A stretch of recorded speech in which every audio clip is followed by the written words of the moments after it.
Welcome to a new episode of Stories and Cigars. I'm Sammy Horowitz. Today we're going to be reviewing the Edición Limitada H Upmann Finite. Now, this cigar is really special. I'll let you get a good look at it.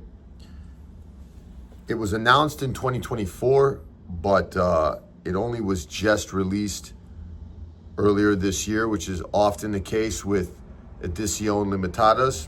What that is, by the way, what the limited editions are, is a cigar size that normally isn't in the portfolio. They make a cigar of that size with a different blend. This is called a Singular, which is a new size for the entire Cuban portfolio. It's 5 1/8 inch by 53 ring gauge. We're gonna fire this bad boy up.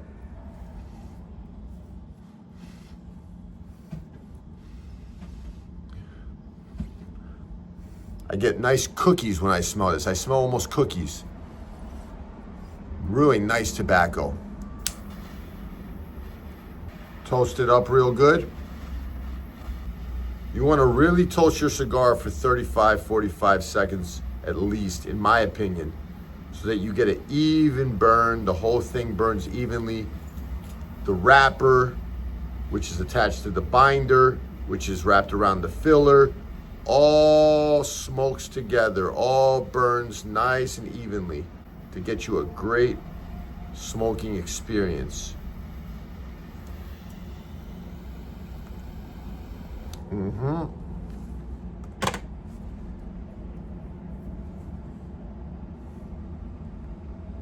Right off the bat, I mean, you just know you're smoking a good cigar right away. A lot of cream, like hay, but a hay kind of taste, but with cream. No pepper on the retrohale, which is the smoke coming out of my nose. I've told you stories about my childhood so far. Just a couple touching on juvenile detention and a placement I was at that I escaped from. And I've got loads of those stories, and I'll tell you those with time, God willing. But, experiences that you have that you can't explain, right? Acts of divine providence, maybe. Just things that are beyond our comprehension. One story that I'm going to tell you today is about one of those experiences. Now, I'm not going to get too much into gang culture and whatnot in Chicago, but suffice to say, I was in one gang when I was a little younger. I spent some good time in that gang and organization, and I ended up doing what's called flipping. I flipped to another gang. Now, most guys who flip, quite frankly, it's usually because they're rats or stool pigeons, steal money, steal drugs, out bad, those type of situations. That's generally why guys leave one gang and go to another. That's not why I left. In fact, I was an upstanding member, you could say, of the organization that I was in at the time. I felt that I had been done wrong a little bit, but that's a completely different story. And I ended up joining another organization that I was a part of until I retired from gangbanging. I had gotten released from prison, and I had started hanging out with some new guys, friends of one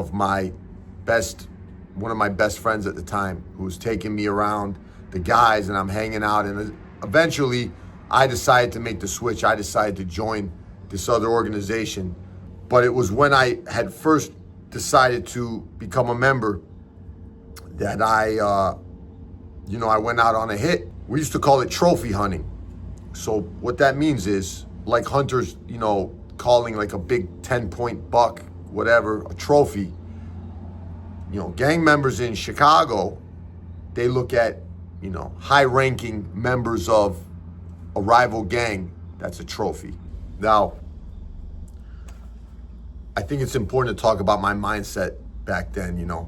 We're going back about 20 years. I didn't think like I did today, besides the fact that I was using drugs and alcohol in a copious, manner. I didn't have very much value for human life. I didn't have value for my own life. I didn't really care, and I didn't think that I had anything to offer this world at that time. So to me, I was eager to show why I would be an asset. I was eager to show that I was somebody who belonged, because growing up, I didn't feel like I belonged that much. In any event, we had a target. There was a guy from a rival organization that we were going to be on the lookout for. And in this area, you kind of know where people hang out. You know what neighborhoods belong to who, what streets belong to who, and where people typically hang out. You got girls you might be friends with, but they're also friends with these rival gang members, but they're not loyal to those rival gang members, so they might tell you, you know, that this guy will be hanging out over there. This is where he likes to be at. This is where he likes to drink at. But you'll have people that will give you information like that, or guys that might know. They might have a cousin or a brother or somebody over there that might say, hey, so-and-so is going to be there at this time, and, you know, if you go over there right now, blah, blah, blah. You get my drift. You know, so essentially, we went out that night in a car, and we had one gun. We had a 9mm with 4 rounds of ammunition in it. I was tasked with being the trigger man. I was okay with that. I felt fine with that. I was numb to that. And so we set out to track down and murder this rival gang member, high-ranking gang member.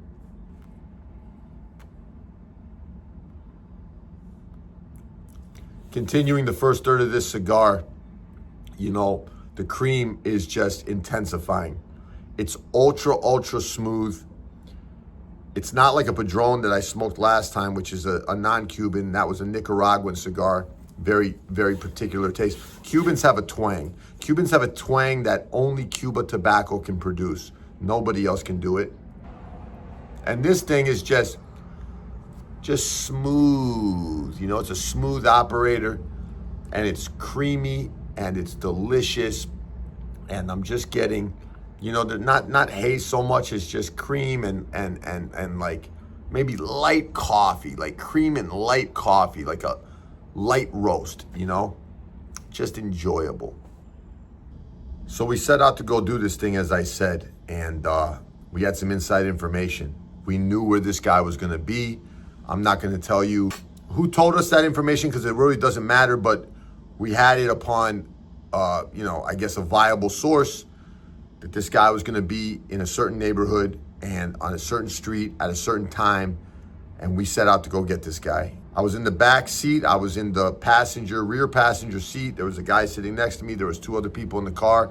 As I said, I had the gun, and I had 4 shots in the magazine, in a, you know, pistol that I was given to do this thing, and I was anxious, but in a good way. I felt eager to show that I was okay with this type of a thing. So we were driving around for a while in the dark at nighttime, and sure enough, one of the guys in the car said, whoa, where he is? There he is.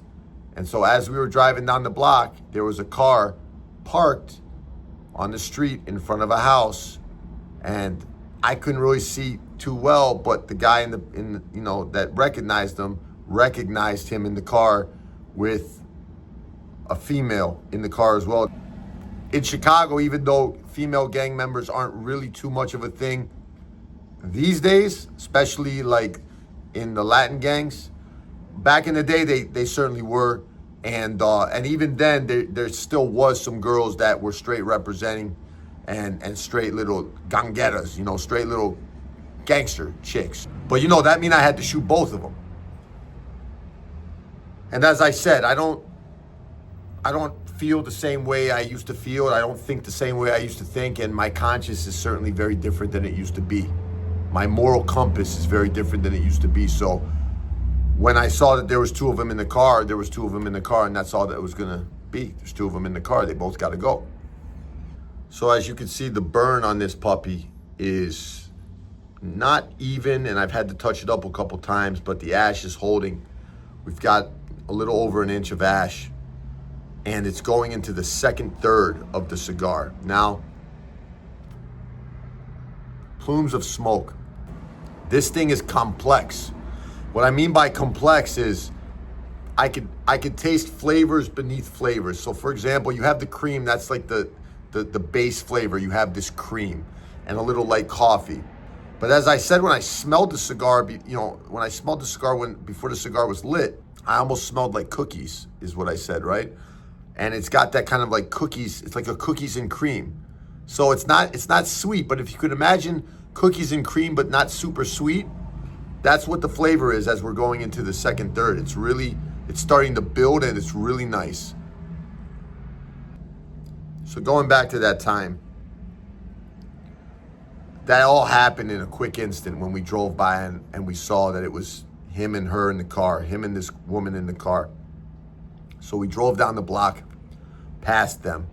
In Chicago, you have alleys, that go parallel, that run parallel to the street behind the houses and behind the garages and the houses.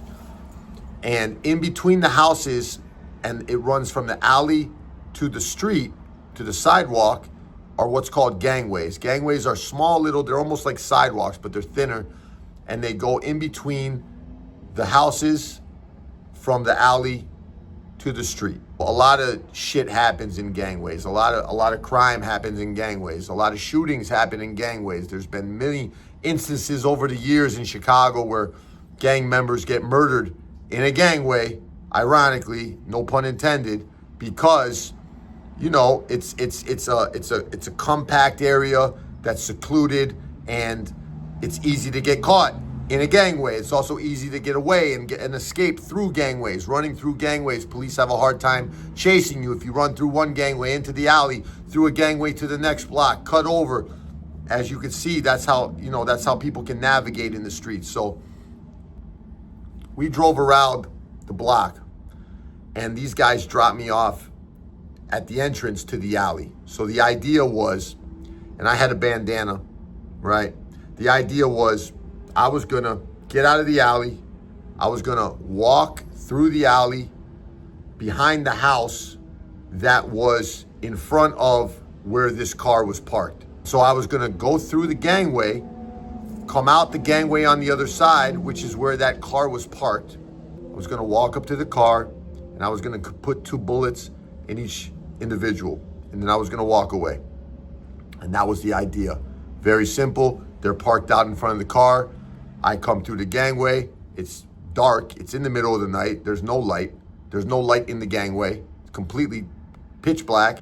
So when you look through the gangway from the alley, you don't see anything in the gangway. It's totally black, but you could see, kind of some of the street light on the other side. So that's what I did. I walked, with the gun. I was getting myself properly ready, cocked the gun, chambered around, and I walked through the alley to the gangway that was right on the other side of the car, and I could see the car on the other side through the gangway. I saw both people in the car. I knew what I had to do, and I felt okay with what I was doing. And so I started to walk through the gangway. And I had my bandana pulled up, all right? I had my gun out. I'm walking with purpose. I'm ready to do this. I felt good about it. I felt strong about it. And I felt confident that I was gonna pull this off and that we were gonna get away. Now, remember what I was telling you about this whole divine providence thing, this thing that, these instances in our life that you can never explain, that when you tell them years later, it sounds like fantasies, sounds like lies, sounds like fiction. But you know the term stranger than fiction? That's what this was. Because what I'm about to tell you is the truth. I bumped into somebody in that gangway that wasn't there when I looked down that gangway the first time. Because remember what I told you, I could see directly through the gangway. I could see the light on the other side of the gangway, so I knew there was nobody in the gangway, all right? It was an empty corridor to get to the sidewalk, to the street, to the car. all right? But I bumped into somebody. And I'm walking with my gun, and all of a sudden, boop, I bump into somebody that was in all black, in a sweatshirt. He turned around. He looked to be maybe Puerto Rican. He had these big eyes. All I saw was these big white eyes. Human eyes, but big and scared and surprised. And he looked at me. He looked like he was homeless. He went, oh, like that. And I was shocked because I just saw that there was nobody in the gangway. Now, what happened after this moment probably was was in seconds. It probably was seconds, but to me it felt like an eternity because I looked at this guy and now I had to decide what I'm gonna do because I have 4 rounds in this gun. There's somebody that sees me in here. In my mind, he's gonna call the police. Maybe. Do I need to shoot this guy first? But if I shoot this guy, I'm gonna alert the people outside the gangway that I really wanted to shoot, that somebody was shooting, and they're gonna drive off. So I can't shoot him. But I gotta decide, what am I gonna fucking do? I look at him. He's got a dirty, dark face, big eyes. He's just looking at me. He's looking at me terrified. And in a split-second decision, I just said, you didn't see nothing. That's all I said. And I pushed him. And I turned. And I continued on through the gangway. And as I came out the gangway, getting ready to walk up to this car and shoot into the window, I was gonna walk right up to the car. I was gonna put my gun up against the window. Boom, boom, boom, boom. And I was gonna leave. But as I came out of that gangway, that car was already down the block. I didn't hear it pull off. I didn't see it pull off. But the time that it took me to decide what I was gonna do with that guy in the gangway gave whoever was in that car the instinct or whatever it was, divine providence for them to pull away from the curb. And by the time I came out of that gangway, that car was already down the block at the stop sign, pretty much out of shooting range. Could I have shot into the car? Sure. Probably wouldn't have hit anybody. It was a piece of shit pistol anyways. And who knows how my aim was. But all that to say, haunting is the wrong word. It doesn't haunt me today. It doesn't haunt me when I think about that. You know, when I got back to the car, with these guys and they were like, what happened? What's going on? They didn't hear no shots. What's going on? They were down the block where they were supposed to pick me up. I got into the car and I said, you wouldn't fucking believe what happened. They said, what? What happened? I told them. I said, I bumped into somebody in the gangway. And when I came out the gangway, they were gone. And these guys were just like, what the fuck? It was the most bizarre experience up to that point that I'd ever had in my life because I couldn't explain it and I still can't explain it. What I think happened, which is whatever, I can think in one hand and shit in the other and you know what I mean, that whole thing. But I think that was an angel is what I think. I think that angel prevented me from becoming a killer. I think that angel prevented so much more misery for both me, for those individuals, for their families. For sure, somebody would have told on me. You know, listen, those guys I was with, to me, they were solid guys, but who knows? Who knows what would have happened? Who knows if somebody got jammed up down the line and said, okay, I can give you a murder. The police, when they arrest somebody in Chicago, what they do is they try to roll the ball, right? You get caught with some drugs, they want you to give up a gun. You get caught with a gun, they want you to give up a body. That's the type of things that they do to try to, you know, get people to rat on each other, to get people to turn into stool pigeons, to turn state's evidence. They offer them a way out to get somebody even bigger. Look, I would have got away with it that night, but I would have ended up getting busted probably because one of those guys, the odds are, I'm not saying it would have happened for sure, but the odds are that one of those guys, there was 3 other guys, and one of them would have ended up getting jammed up on something, and I would have spent the rest of my life in prison for it. Those families would have been affected in a way that could never be taken back. What's interesting is that person that I shouldn't say meant because I don't believe I was meant to because it didn't happen, but the person that I was targeting that night actually did end up getting murdered not too long after that. I think the next year, it might not even have been a year, I heard about it on the news and in the paper and in the streets that that person ended up getting murdered by a completely different organization. But, and it might be unsolved, who knows. But all that to say, you know, that's a story that I think about sometimes when I just think of how my life is, the trajectory of it and the craziness of it, and how, you know, now I'm sitting here smoking this cigar costs 60 francs or whatever, 50 francs, 60 bucks, if you can even get them, $100 probably in American dollars if you can get one of these puppies. You know, telling you this story and just thinking about what could have been, what my life could have been and almost was. And it's remarkable, it's scary, it makes me think a lot.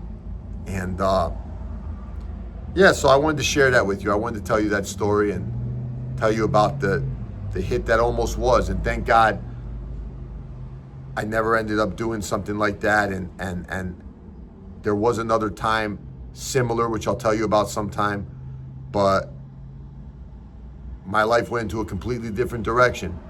I ended up becoming a professional boxer. I ended up becoming a stuntman. I ended up becoming, a storyteller. I ended up reviewing expensive Cuban cigars.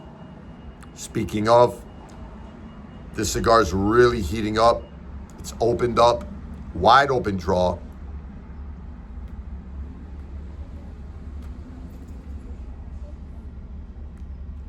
A little bite on the retrohale now. The cookie taste is really the prevalent taste right now. It's really the superior flavor is the cookies. Look, if you can get one of these H Upmann Magnum Finites, if you can find one of these in a store, if you're overseas in London or one of the nice cigar stores and you're able to smoke one of these, it's a really enjoyable experience for me. I hope it's a really enjoyable experience for you. And until next time, signing off.